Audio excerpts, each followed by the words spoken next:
Alright, looks like we're just about ready to go here, folks.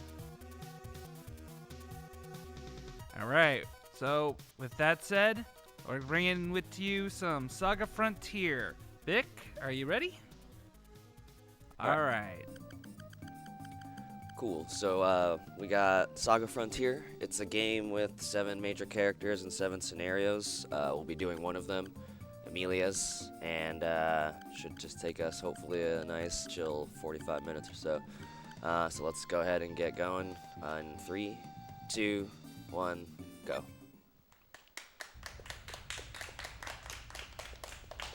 Alright, so we start off right in there. This is the major character, Amelia.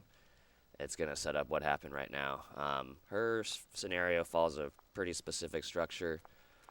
It's going to give you the backstory right now about how she heads home.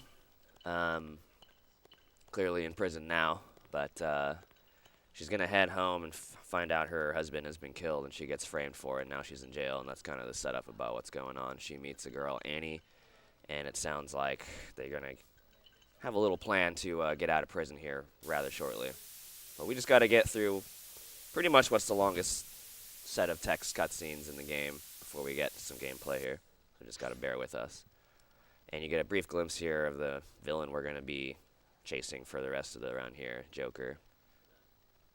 And that's our goal right now, to figure out who this Joker person is and getting him and trying to figure out what the heck's going on right now. Pretty simple. She's a pretty simplistic character in general, kind of, a little ditzy. Not a lot going on her end, but trying to figure out what the heck is happening to her. So hopefully you'll enjoy the ride here. The first setup here, her scenario is broken up into a series of missions. All mandatory, of course, is to first escape the prison. They're not doing anything illegal. The warden actually sets up a game where the whole job is to escape, and if you actually reach a certain point, he lets you go, and that's what we're going to go for right here with our first party here with Amelia, who was in the middle, now on the left, Annie, who just jumped in, Liza, who just jumped in, and then Annie, who's last here. Alright, so the first thing about this game, it moves quite quickly. There is a run button that I'm using right now. Pretty much already immediately get their worst luck possible there in that screen, and that's fine. So one of the major components of this speedrun is encounter dodging. All your random encounters are on screen. There's nothing, it's not like your typical like Final Fantasy or whatever where it's going to be based on step. And so it's already your job to save time by not getting into encounters like that.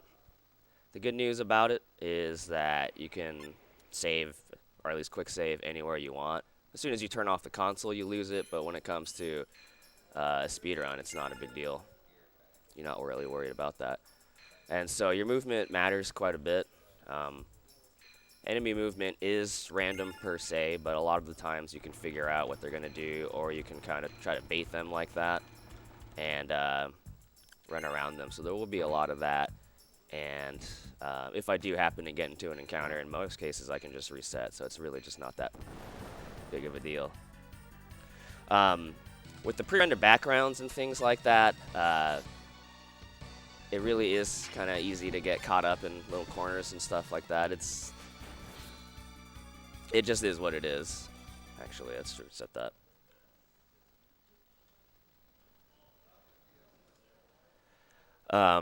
Sometimes it's okay to fight stuff. It's really not a big deal. It might be faster to fight things if they're easy to kill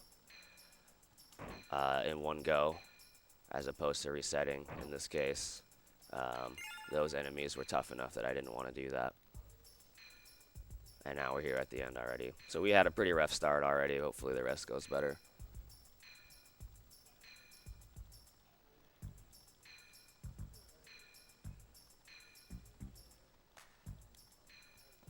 And we'll hit our first boss. The other component to the speedrun outside of encounter dodging, which you're definitely having a little struggle with, are boss fights. Most of them are pretty approachable, really not a big deal. Some of them are. This one's not. But either way, every boss fight has a fair amount of RNG you have to deal with. Nice. That should speed things up, actually. In this case, really the only RNG involved for the most part are what you're seeing here. Being able to get a level 2 combo every turn to bust out 700 damage right there. So you can get a 4-round kill and just move on with your life. Like, I'm in almost no danger of dying. But since it's a speedrun, of course, you want it to go as fast as possible. Combos in this game are fairly simple. Really, the only challenge is actually knowing what 2 or 3 abilities, or 4 or 5, depending on what's going on, actually perform a combo. But from there, it's pretty simple. As long as you perform the right actions, in this case, air throw and double slash, then it's set to happen for them. As long as, number 1, you don't have situations like this, where you spark, what we call sparking a new ability. Although I actually got good ones, to be fair. And then the other thing that has to happen is the abilities have to be done in the right order. So the reason why last turn it didn't happen is because my characters actually went in the reverse order than they were supposed to. But other than that, everything happened the way it meant to. This is with... I've actually never had a fight like that before. I got really, really lucky. Sparking suplex is actually a huge deal. It's like the only time sparking is faster, really. And then also the fact that she sparked her counter attack too. Actually made this fight go by ridiculously quickly. So that kind of helps a little bit as far as me getting into, what was it, two encounters that shouldn't have happened. At least that fight went really well. And you signify the end of the mission every time with a nice little splash screen like that. So we're out of prison, nice and legal, heading back home. And Joker attacks you in broad daylight until this nice young man over here steps up and causes him to retreat. And we're going to go ahead and meet our team here for the rest of the scenario. You'll be seeing a lot of this building as the hideout for whoever this group is. They introduce themselves as a pretty wonderful team called Gradius. Might be familiar with that name. No relation. We don't get to fly in some fancy cool jet or anything like that, unfortunately. But that's who all these people are. They actually went to prison on purpose, specifically to recruit us. And they want us to join the team in pursuit of Joker, who seems to be searching for this thing called Cube. And they want to, get their hands on that before he does. And we don't really have a whole lot going on in our lives right now. You really don't have a choice in the game anyway, other than to say yes. So we're going to go ahead and do that. And now it's training time, because you don't know what the hell you're doing. So first set is the actual training, room. And it's pretty simple, right? It very much looks like a gun range, and that's her main weapon, so that's what you do. And you basically just enter a fight for free. And we could do that, but instead it's actually way faster to just defend every turn and do nothing. And you can see you still end up gaining some stats. It's kind of funny. I didn't actually do anything, but whatever. And now we're on our first mission here. Our first mission of 2 whole screens. And we're already done. So the first screen is just kind of just remembering your movement. You hug the top of the corridor and then you move down. And then when you get outside, you just have to make sure you wait for that patroller bird. If I would have just kept running, I would have absolutely run into it. But sometimes it's just about remembering what's happening. Other times you have to actually kind of react to what the monsters are doing. And yeah. So from here, if you're familiar with SaGa Frontier at all, every scenario has its set of kind of story triggers and mandatory things you have to do. But from there, it's like a super ridiculously wide open game. Yeah, there's a lot you could do. And since this is a speed run, we're just going to do the minimum amount of stuff that we need to beat her scenario. And there's no kind of outside exploration I want to do yet. We will later. And so the way to progress the game, because it lets you do things and then it'll kind of trigger the next mission. So what we'll do a lot of is what we just did now, of just quickly entering the training room, defending through it to get as fast as possible, and then talking to them to start the next mission. We'll be doing that like 3 times in a row here. So our first mission here is at Shingro. Amelia, and kind of like the first evidence perhaps of her kind of airheadedness is that she volunteers for this mission because she thinks it's a dance, like a costume dance, but really it's a costume fighting tournament. But she is a good sport for the most part, except for this part where to save time she has to cut in line. Why wait like a sucker? We are here for a speed run, so no big deal. We'll just cut in line and then see what happens. There are 3 possibilities here for our first fight. 2 of them are awesome. They'll just wreck us immediately. The third is terrible because it takes forever, and thankfully we got one of the good ones. So you'll see here I get machine gunned and I'm just dead immediately. Fight's over. And it doesn't matter if we win or lose. We just want to progress through the mission. Well done. Thank you. We died well.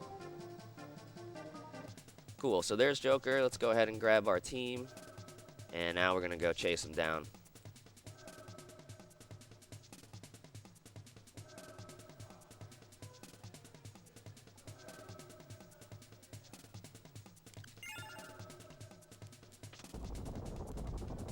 So there you have to activate the stairs and then get there. It's actually really, really hard in a way, if you don't know what you're doing, to do that really fast. But of course, once you do know what you're doing, you just do the same thing every time. And here we run into the goblin. He's got one of my favorite lines. No, I'm not going to tell you where he is. Actually, he told me to kill you. Alright, so let's do that.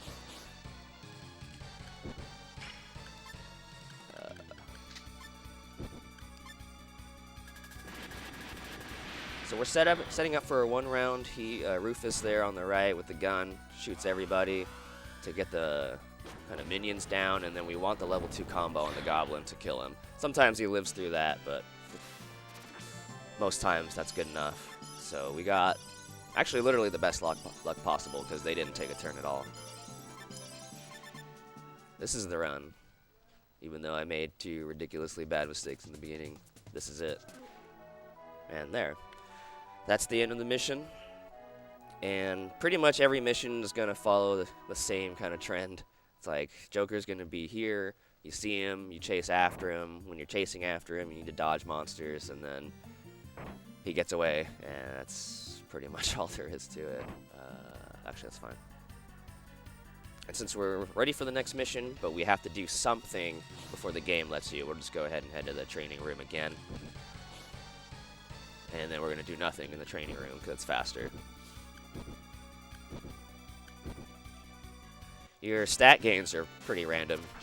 And so if I were shooting, chances are I would spark some stat gains as far as my shooting ability, but I don't really care. Here's kind of the thing. Sometimes for some of these main characters in the speedrun, they actually are like the worst character you can get. But you have really no choice but to use them. So in this case, Amelia is here. Like, she's here because it's her scenario, but she's basically useless for the most part, and we're really not going to do much with her for the most part.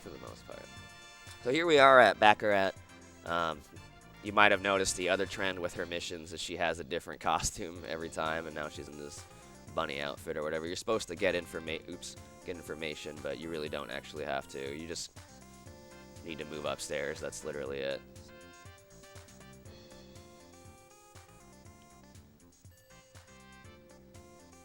This is my least favorite dungeon. It's just there's just one room where it's like really a pain in the butt to dodge the encounter. So we're gonna see what happens. We'll go ahead and save it there for sure, just in case. And then yeah. So this is one of those incidents of randomness I don't have a ton of control of. It doesn't necessarily mean I couldn't have done anything there. But your job at the bottom of the ladder is to try to kind of bait him and then run around him, but you don't necessarily know how he's going to approach you.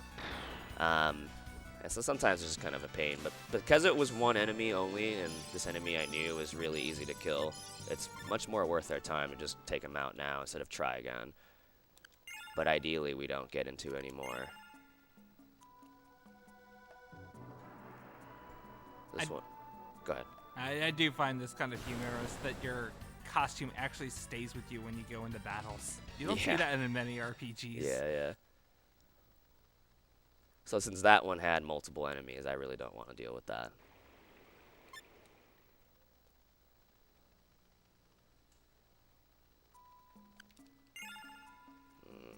Don't like that. Alright.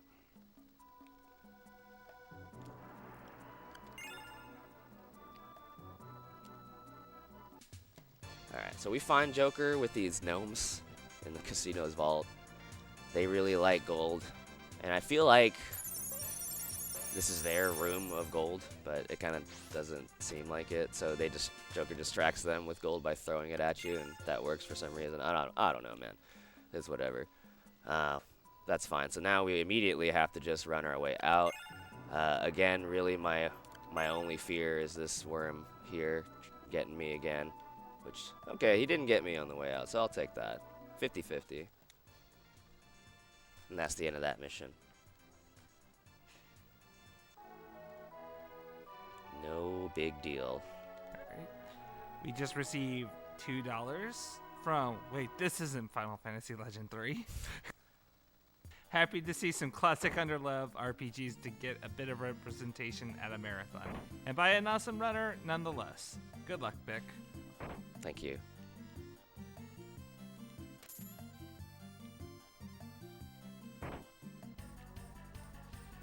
So for the last time, we're just going to head directly into the training room and into the next mission. After this one, we're going to go ahead and do some exploring because we are really not in any shape to actually finish the run. But we will be soon enough. Oops.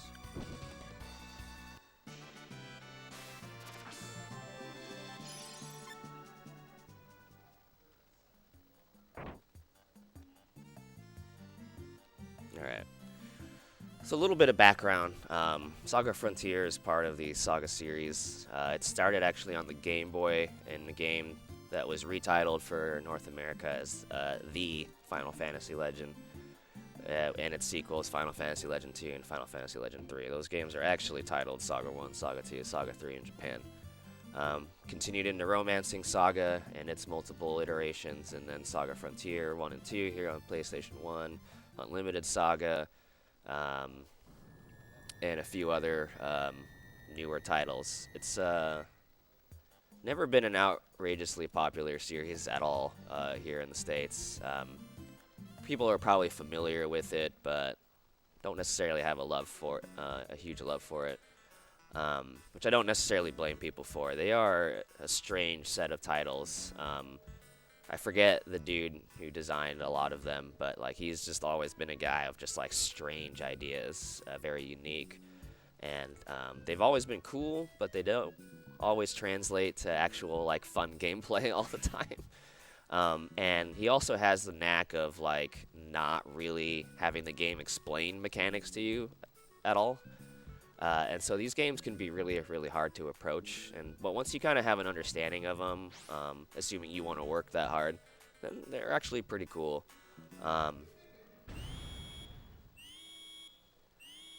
But oftentimes when it comes to good ideas, balance isn't always something that's achieved very much. And I'll get into that again in a moment. So here we meet two nice ladies. We get attacked by this boar first. So we'll go ahead and take care of that first. As we mentioned right in the beginning of the run, there are 7 main characters. And so actually the girl on the left right now with the green hair is one of the other main characters. There actually is some crossover between main characters. And you can share system data across the scenarios in this game too. So like if I had done her name's Acellus, her scenario before doing this one, it would actually have like her stuff that I would have gotten. So that's cool. But what's interesting, or I guess good about this scenario in particular, is we're picking up, not only are we picking up new characters finally, but specifically a lot of the new characters we're picking up, including this guy here who looks a lot like Akuma from Street Fighter. They are a race in the game called Mystics, and Mystics are one of 2 things in the game that are like completely broken, and so we definitely want to get our hands on them. And that's why we're waiting to do our explorations and stuff till after we get these party members, because they're the ones we are going to hook up here. I'm going to go ahead and move those two over. So right now, Amelia and, shoot, I already forgot who else is in the party. I guess we'll figure it out here soon. Acellus, yeah, they're kind of bad right now. So we're going to go ahead and put the other mystics in their own party, so I can be set to use just them instead of all four. And we can just easily get through that. There's a little bit of randomness for that encounter. That machine or whatever could come with a friend. It didn't though, so we're all good. Oops. Mission's not quite done yet, but we'll get there. Oof, that was close. Sometimes that one gets me.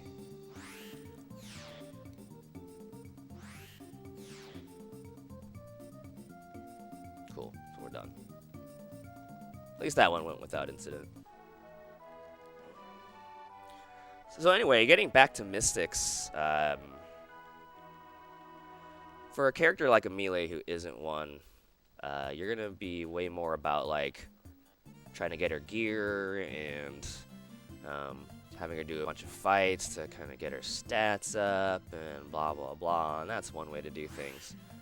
Not that Mystics can't equip gear or level up from fights and things like that, but the other thing about Mystics is they carry Mystic equipment, and for certain monsters you can kill them with the Mystic equipment and you actually absorb the monsters instead. And not only alters their stats in a positive way, but it also will teach them an ability, depending on what the monster is, so we're going to use both of those to our advantage.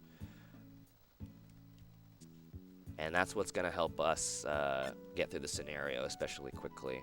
The first stop we're going to make here is in Luminous, the home of the shadows and shadow magic. And we really, really want a very specific shadow spell. I'll talk about it when we get it. But in order to gain access to that spell, you have to beat the challenge. So here we are. Our shadow is going to run off from us, and it's going to be our job to find it and then defeat it in order to get out of here. Before I move on, we will go ahead and talk to the shadow of this dude. His name is Silence. He was hanging out at the outside. And all we have to do is ask him to help, and then he just agrees to do so after we get out of here. You can see the enemies. In this case, specifically, instead of touching anything and getting the encounter, you only have to worry about the enemy's feet. And if you don't touch their feet, it's fine. This can be a pain in the butt. It kind of looks like it, so you have to find the correct shadow, or else you're kind of owned. Which is kind of a pain in the butt in theory, but your shadow always starts off in the same place anyway, so as long as you go there every time, then you're fine. From there, you have no choice but to use party number 1, and if anybody's in your party, you'll not only fight your own shadow, and theirs. And my other party members are pretty strong. I don't want to fight them at all, so I take them out of the main party so that Amelia only has to fight herself. And Amelia is so weak, she should just easily one-shot herself, which she just did. It's no big deal. So that's already done. This side quest is over. So we'll go ahead and grab the shadow that we talked to, and then we're going to buy a specific spell called Hide Behind for 2 party members. A little short on money, actually. That's okay. Hide Behind itself is actually a pretty worthless spell, but it does combo with something that I'm going to get later, and combos are the way we're going to deal lots of damage as quickly as possible, so we definitely want things that combo. From here, I'm going to buy 2 magic stones, 6 wing amulets, and 3 flower amulets. We'll equip them later in one big old menu.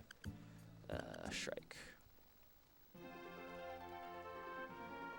No matter how you kind of look at it, my party members are going to be really weak defensively, and we're not really worried about buffing that up. What we're actually worried about for a lot of those is buffing up how quick the person is, specifically with the wing amulets, which is going to up quickness.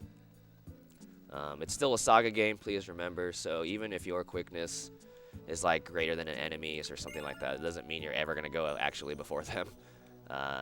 It's just a suggestion, really, but you do what you can. We're going to make a stop here for a couple of different reasons. that I'll get to in a moment after I do this menu here.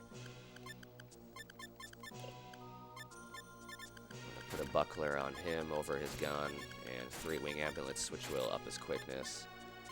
We're gonna put 2 magic stones here. It's kind of just an AoE item, and then same thing, 3 wing amulets.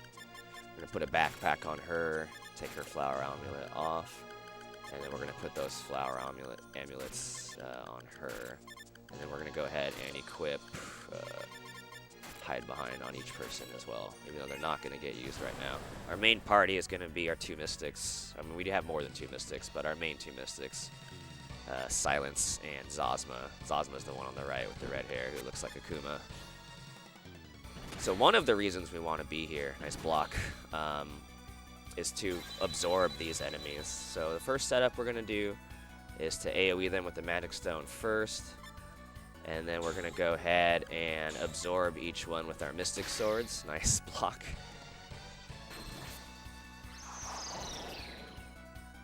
So that's just a little bit of bad luck. It just wasted my turn. So we'll just try again. No big deal. You do get a sword out of this, but we really don't care about it.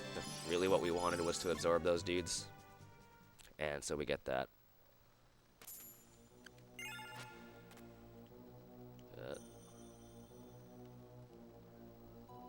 We want to absorb these ones too, but we also actually care about the item we're going to get.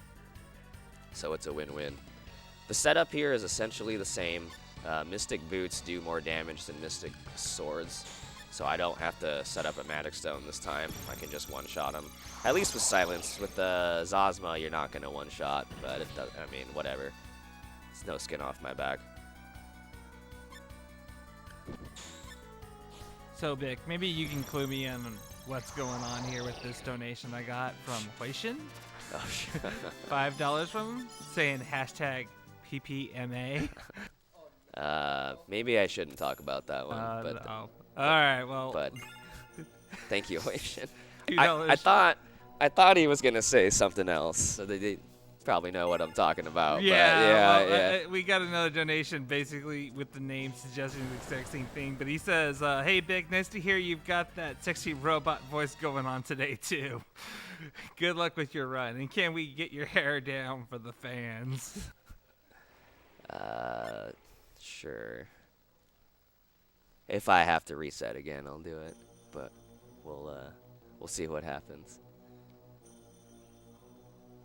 Whenever I get a free moment, we'll make it happen. Speed comes first, though. And now we have one last pit stop here. Not every port connects to every other port, so I actually have to fly back to the main one first and then fly out again.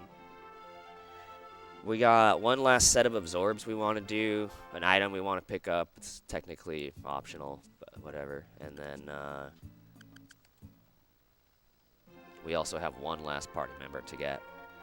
After that, we're going to go ahead and progress through the game again. And I won't have to go into the training room. Technically, I've done, 2 pieces of side content, doing a third right now. So we've gone kind of triple overtime on progressing the game. We don't have to go out of our way to do that. We're already doing it. So the last place here is the Lord's Manor. We're going to go hit up his creepy basement, because he's got some cool stuff there. Go ahead and make a pit stop here for the rubber suit, which you wouldn't normally get in like the fastest possible route. And here we are. Try to pull this guy out, and then hang out here with our boy, the Devil Squid, who blocks your path. So we'll go ahead and fight him. No biggie. Our dream team here. Dynamic duo of Silence and Zosma. One of the new abilities we got when we absorb the second set of skeletons is Assassinate with 3 S's instead of 4, but it's fine. Spelling's optional. He pretty much almost always uses Maelstrom, which will always kill Silence and may sometimes kill Zosma. Obviously bad if you kill Zosma, because, game over. But we'll go ahead and just absorb the Devil Squid here on Zosma and move on with their lives. No big deal. And we'll go ahead and pick up our last party member here, the mermaid, Miss Serathim, who you meet in a Celis scenario. That's why she's here now, and they're talking like they have a history, because they do. And again, just another example of crossover. Here, what's awesome is Devil Squid immediately respawns, so we have to fight him again, which is no big deal. We actually still have to absorb him with silence anyway. Here's where some RNG comes in, so it has to go in this exact turn order. Zosma has to go first. Silence has to go second, so he's the one who absorbs, and you have to reset if it doesn't happen. But of course, here at a marathon, we get the god luck, and if I ever lost time in this run, it's entirely my fault.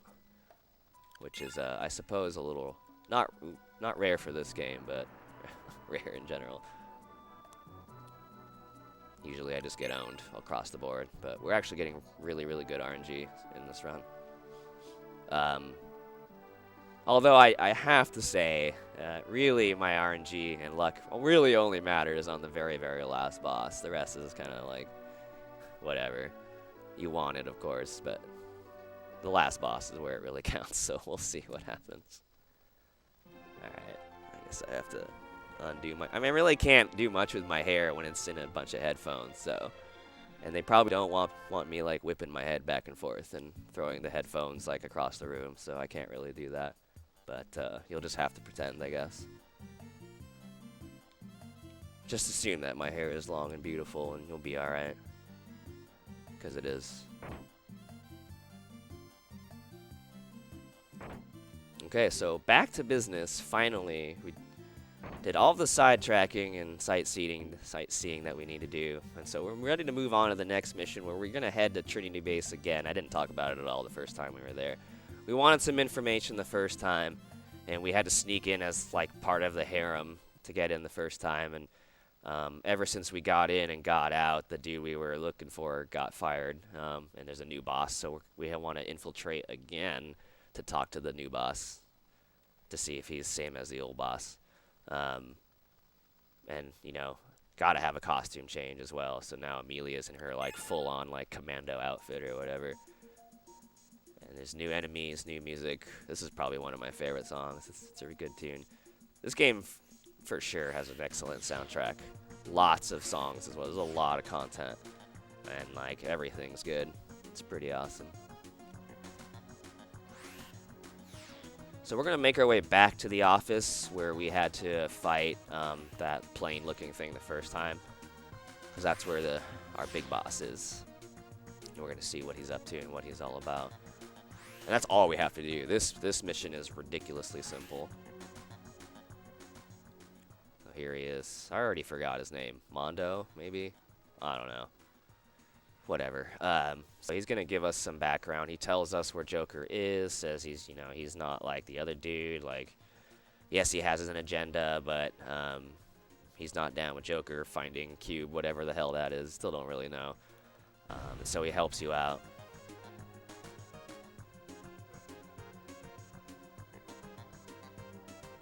And finally, this time, our friends actually show up to get us out of here. Unlike the first time, you thought your friends showed up, and really it was just the Mystics. This time, your buddies actually show up, so it's all good. It's all good.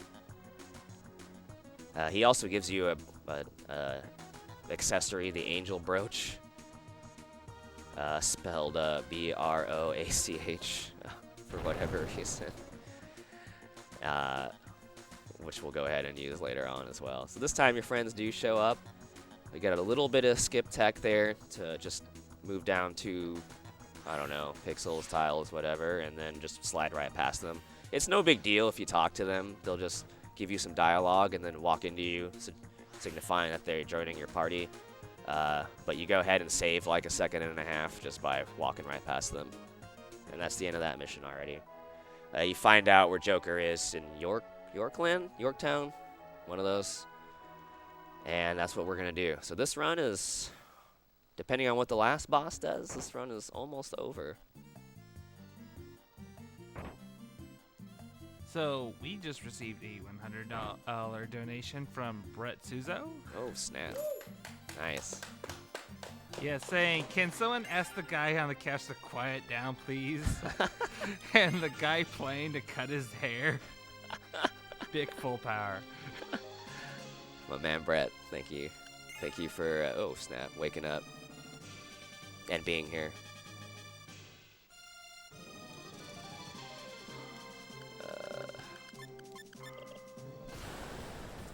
So again, we want to just save some time here. We're just going to bring in a solo party.